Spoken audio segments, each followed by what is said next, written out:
Happy Juneteenth, everybody! Juneteenth, Freedom Day. Pennsylvania Governor Tom Wolf designated June 19th, 2020 as a special holiday in Pennsylvania in observance of Juneteenth, National Freedom Day. As we strive for justice and equity in our society, Millersville University fully supports this holiday. Ooh, my employer has given me the day off. Employees will have the day off and all classes are canceled. Only those employees who must work due to things they can't reschedule or student needs are expected to work. Please check with your supervisor if you have any questions. It says this article has no comments. I have it on good faith that there are some dear friends of mine who have left comments underneath this article which have been moderated out of existence. My comment also awaits moderation. I guess that's what it means when they say all things in moderation. Fuck moderation. In other news, as protests spread to small-town America, militia groups respond with armed intimidation and online threats. Demonstrators marched through downtown Omak, Washington on June 4th, past men carrying assault rifles and handguns. Sorry-ass, fearful little men, to be sure. In Omak, Washington, a city of fewer than 5,000 located in the foothills of the Okanogan Highlands, plans for a peaceful demonstration began in a private chat on Facebook Messenger. But public threats poured in when Sinai Espinosa, a 19-year-old student at a local community college, joined other young women in promoting their peaceful march for George Floyd. The violent messages on social media include a vow that when the looting starts, the shooting starts, echoing President Trump's rhetoric on Twitter. Another characterized the upcoming gathering as free target practice. When the march unfolded earlier this month, bringing more than 400 people to a park opposite the public library, an armed militia stood guard at ground level but also atop nearby roofs, as if ready to act as snipers. If they're up on a roof with a rifle, they're a sniper. Honestly, it was terrifying, Espinosa said. They claimed they were there to protect the city from outsiders, but it felt more like preparation to kill. That's one of the myths that was propagated in Erie, Pennsylvania when they had protests. The police said that they were sure there were lots of outside agitators, but their arrest record showed only locals. The demonstrations against racial injustice and police brutality that have convulsed major metropolitan areas from Minneapolis to Miami have also made their way into small-town America, redrawing the geography of the Black Lives Matter movement. But the activists spearheading unlikely assemblies in rural and conservative corners of the country have faced fierce online backlash and armed intimidation, which in some places is unfolding with the apparent support of local law enforcement. This is from Alex Denethorn. I seem to recall that the whole idea behind the Second Amendment was to maintain state-led militias that would exist as a means of resisting any attempt at violent subjugation by the federal government. But these heroes are joining the state in subjugating the freedoms of the people.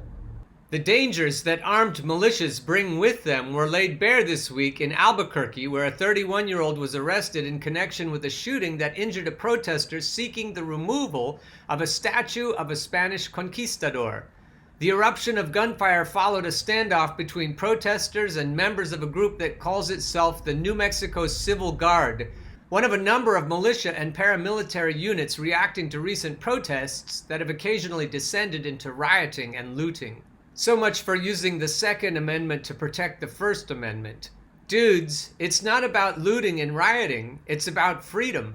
You're taking your last stand against civilians who are protesting their government. How's that for irony? This reaction, local activists say, threatens not just their safety and free speech rights, it also endangers their ability, they say, to take the movement touched off by the police killing of George Floyd beyond urban hubs to places like Omak or Bethel, Ohio, a village of 2,800, where a recent protest drew 700 counter-protesters. What are you counter-protesters counter-protesting? It sounds suspiciously as though you're protesting against protesters who are against white supremacy. I can just see you guarding your little piece of ground. You pick up fresh rounds of ammo every week when you go to the store.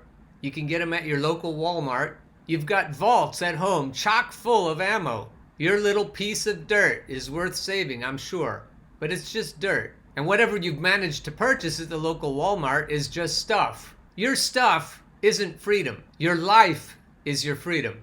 And when the government limits anybody's freedom, they limit all of our freedom. We're all in this together. You can't have it both ways. If you're willing to bear arms to protect your own First Amendment rights, you should be willing to protect everyone's First Amendment rights. If you're in the military or in law enforcement, you've taken vows to that effect, have you not? And if you're backing up people in the military and in law enforcement, you ought to respect those vows that they've taken. I don't have respect for military or law enforcement who turn on their own people, and I feel the same way about militias. I don't trust our government any more than you do, but I've always felt like the Second Amendment defenders were there to defend the people, not the government.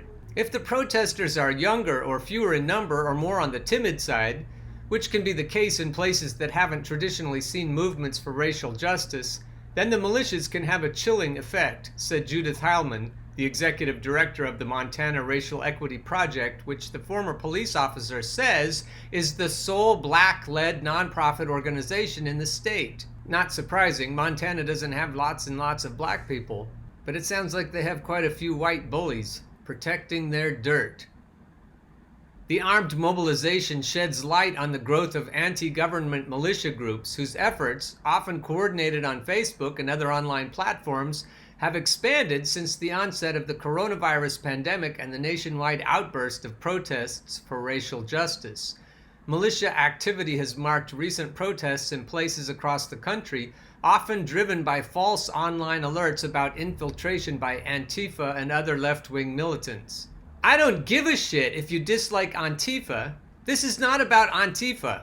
This is about black and brown American citizens who want and deserve the same rights that you enjoy. Guarding your dirt from them is not the point of the U.S. Constitution. Give me your tired, your poor, your huddled masses yearning to breathe free, the wretched refuse of your teeming shore. Send these, the homeless, tempest-tossed to me. I lift my lamp beside the golden door. That's what it's all about. Your ancestors were wretched refuse at one time or another. Where do you get off strutting around with your armor and your arms, trying to intimidate people who want the same things you want? Ahead of Trump's rally on Saturday in Tulsa, misinformation is pervading a Facebook group for Oklahoma patriots, warning that Antifa plans to bus in crisis actors, scare quotes, crisis actors. You panty wastes. You micro-penis pieces of shit. Armed residents offer a variety of reasons for their presence. Some say they aim to keep the peace. Others are there to counter-protest, announcing their allegiances by flying the Confederate flag. Your proud Southern tradition of bullying people. You Confederate heroes are the best. If there ever was a need to compensate for some lack or other, that's it. Their involvement has brought gunfire to several cities, including Boise, where an 18-year-old discharged his weapon into the ground outside the Capitol this month. After the shooting in Albuquerque, New Mexico's Democratic governor, Michelle Lujan Grisham, denounced the unsanctioned show of unregulated force by the armed group present during the standoff. The Facebook page for the group, the New Mexico Civil Guard, was briefly taken down following the shooting, though not by Facebook, according to a company spokesman, Andy Stone. A post earlier this month called for ordinary citizens to take up arms to protect their communities in light of efforts aimed at defunding or wholly disbanding police departments. I don't know why you need police departments with all your firepower. The point of your big guns, in addition to compensating for any lack you might have, is to intimidate people. What proud patriotic heroes you are. Another post said the intention was to keep the protesters safe. Days later, however, the group claimed the demonstrations were no longer about Floyd's death, but instead a global move for anarchy. I'm from the state of Oregon, and I grew up in a rural environment, a gun-friendly environment. I worked in my family's logging company. I pulled green lumber in a sawmill. I went to school with a bunch of loggers and farmers and mill workers. I know lots of Second Amendment defenders from Oregon who want to be anarchists. They saw, and still see, I hope, anarchy as a good thing, because it means the government isn't meddling in your affairs. That's what anarchy means, dudes. Since when are you afraid of anarchy? It almost sounds like you forgot what it means. Maybe you should look it up. The show of force has been most pronounced in small towns where the protests already are proceeding on uncertain ground. 3.5 hours south of Albuquerque in Deming, New Mexico, 16-year-old Isabella Collings was recently moved to create a Black Lives Matter page for her state. When she used it to share news about an upcoming protest, she said she received threats telling her she would get shot if she didn't comport herself properly. Oh, you big, strong militia. You're threatening a 16-year-old girl. People here really don't like change, she said. What we need to admit is these big, strong protesters are afraid of their own shadows. How's that for courage? How's that for honor? How's that for integrity? You're afraid of a 16-year-old girl. Undeterred, she turned off comments on her post and went ahead with the demonstration, which brought 2 men toting firearms to the town's courthouse park. Nobody asked them to be there, she said. This 16-year-old girl has more courage in her pinky than you militia dudes have in your entire bodies. In Enterprise, Oregon. Say Lou. I know Enterprise, Oregon. In the northeast corner of the state, 18-year-old Jana Espinosa said the presence of as many as 70 armed men dissuaded some people from joining a recent protest. As a result, another action is unlikely. A lot more assholes in Enterprise, Oregon than I remember. In urban areas, you're part of a huge crowd, Espinosa said, but here everyone knows everyone, and it could be your neighbor who looks you in the eye and shoots you. That's very neighborly of you guys. Of the more than 60 protests that have unfolded in rural Oregon, virtually all of them have encountered backlash from armed groups, whether in the form of intimidation on social media or actual boots on the ground, said Emma Ronai Durning of the Rural Organizing Project, a nonprofit organization based in Cottage Grove, Oregon. I've taught music in Cottage Grove, Oregon. If any of you assholes had me as a music teacher in Cottage Grove, Oregon, I want to call you out. I would have hoped that I taught you better values than this. Some civilians have gone so far as to appear in combat attire. I dug out my old uniform, one Enterprise resident wrote on Facebook, sharing a mirror selfie that displayed his camo gear. I will defend this country against all enemies, foreign and domestic. I swore on the Bible. If you riot and loot, you are one of those. But you're not brave enough to put your name in this article, are you? Peaceful protests are not riots until the police start shit. Or until you guys start shit. And looting is not about your piece of dirt that you're defending. I wouldn't mind seeing you defend local mom and pop stores. That wouldn't bother me. But even then, it's just stuff. We're talking about the freedom of human beings. That precious freedom that inspired you to swear on the Bible and take an oath. I don't see the honor in taking an oath to protect stuff. But I do see the honor in taking an oath to protect freedom. And I've always thought that that's what your oath meant. Freedom. Protecting the shit that corporations own is not what that oath is about. Militia groups have shifted their focus from the federal government now that its operations are in the hands of Trump, a perceived ally. Now that's how it is. You think Trump is on your side. You don't think Trump would call in the military to put down your armed militia? If you get on the wrong side of corporate America, you just see where Trump's loyalties lie. You think Trump's on your side, you have another thing coming. When the shit hits the fan, you're going to see who's on which side. The government has always been on the side of big corporations. I thought you knew that. The government is owned by big corporations. And you and I are owned by big corporations. I grew up with you guys. You know that. You always have known that. When did your heads get so far up your asses? There's a claim that they're protecting businesses, but the role of intimidation in many cases is central, Pitcavage said. It's because they're intimidated. Everybody in this country wants what you want. You can either work together and help everyone receive what they're promised by the Constitution, or you can draw a line in the sand and you can protect your dirt. But you look like puny micro-penis bullies when you do that. A private group catering to members of the militia movement in Idaho's northern panhandle, called Band of Brothers Panhandle, exploded in membership in the days following the eruption of protests. It now has more than 2,500 participants. Well, bully for you. Their leader is Brett Surplus. You'd think a guy named Brett Surplus wouldn't be so stingy. A 46-year-old former sheriff's deputy in Shoshone County, Idaho, and the creator of a hunting and fishing television show. He records live videos greeting the group's members in the morning and recently distributed prizes to some of the armed civilians who had mobilized to stand guard at a recent protest, such as remuneration for their services. This week he announced his run for the state senate. Hoo boy.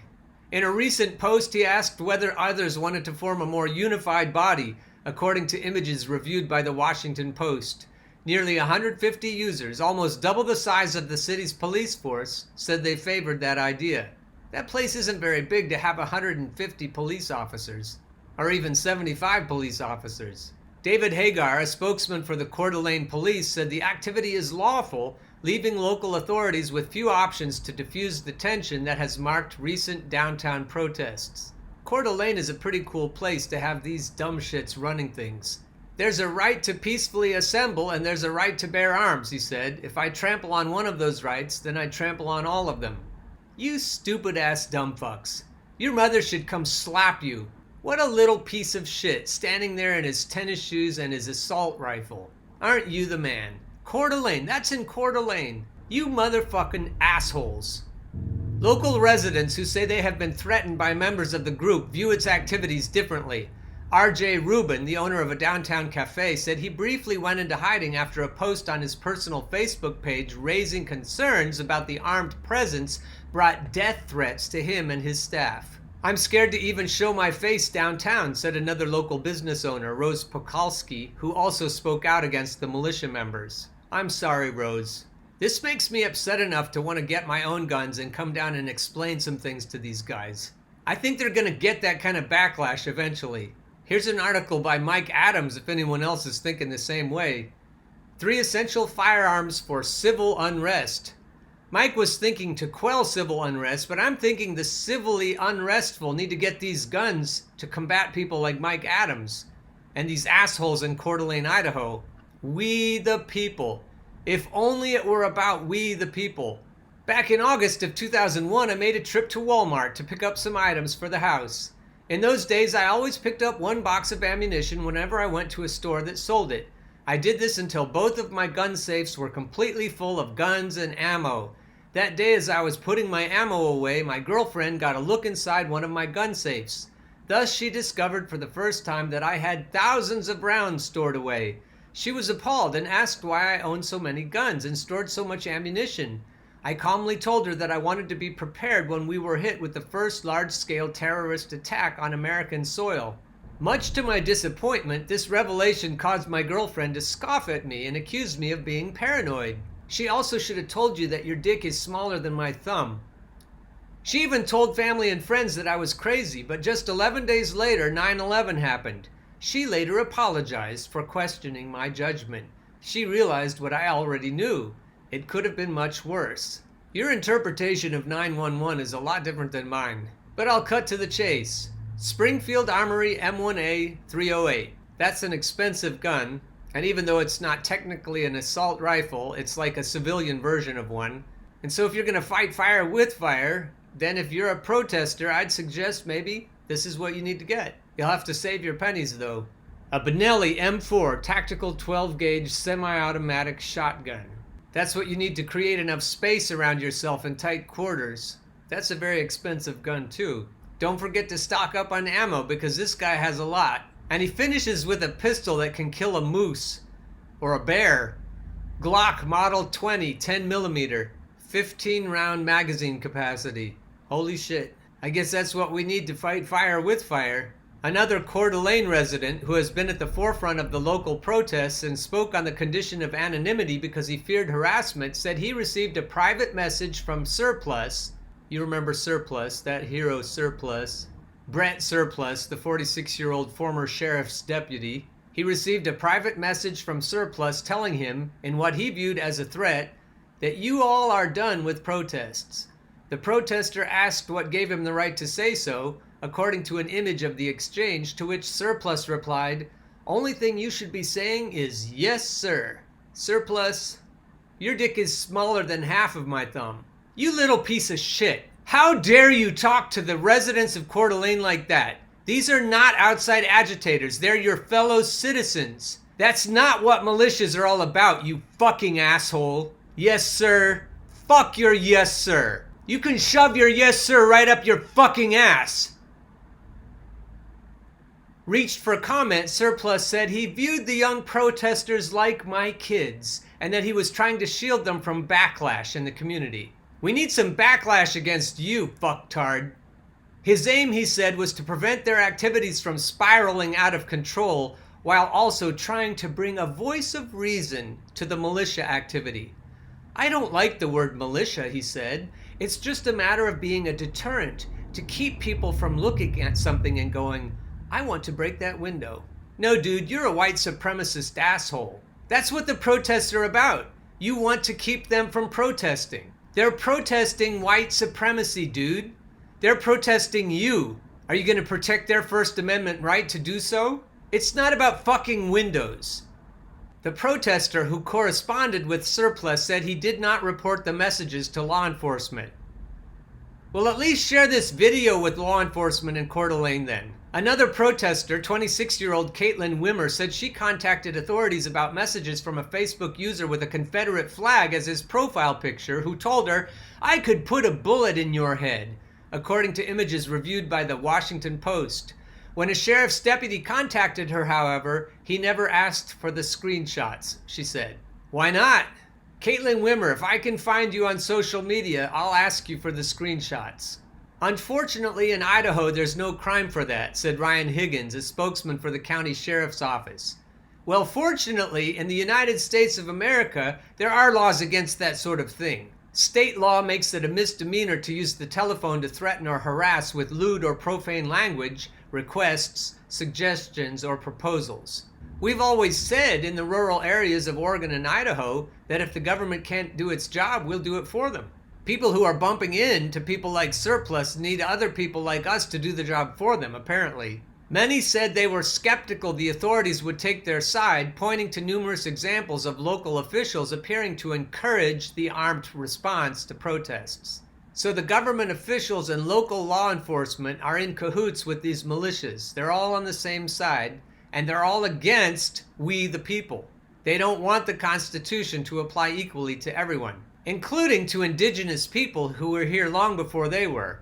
I know, I grew up there. I know what it's like. An hour north of Coeur d'Alene, a commissioner in Bonner County, Idaho, recently called on residents to mobilize in response to protests in Sand Point. His Facebook post asking people to help counter anything that might get out of hand drew a rebuke from the city's mayor, Shelby Ronstadt, who said it was grossly irresponsible. The commissioner, Dan McDonald, said he stood by his message, adding, most of the guys that showed up, I would bet because I know some of these folks, are former law enforcement, former military. Oh, that should make us feel much safer. They're well trained and continue to train just for their own self-defense. His critics, he said, were wrongly referring to the group as Dan's private army. There's Dan with his private snipers right up over his right shoulder. Actually, that's not Dan. A county sheriff in Oklahoma this month put out a call for volunteers to join what he termed his sheriff's posse. While traditional posses of the Old West were used to chase down and apprehend outlaws, wrote the sheriff, Chris West, he was more interested in volunteers who would be willing to assist the sheriff and his deputies in a broad range of missions, including in times of local crisis or state of emergency. Because, you know, we can't have black and brown people getting uppity. You guys are just excrement. West, in an interview, said he aimed to tap the spirit of volunteerism that has deepened with states reopening, going back to work. He said he would not allow non-professionally trained people to perform law enforcement functions. Wow, that's really comforting. In Omak, Espinosa said one of the reasons for their peaceful march beyond Floyd's killing was a more local grievance. A meme posted recently on Facebook by one of their county commissioners spoke directly to events in Minneapolis. I just drove through Minneapolis, it read, paired with an image of a bloodied semi-truck. Didn't see any protesters. The commissioner, Jim Detro, who later apologized for the post at a county meeting this month, did not respond to a request for comment. Commissioner, you fucking asshole.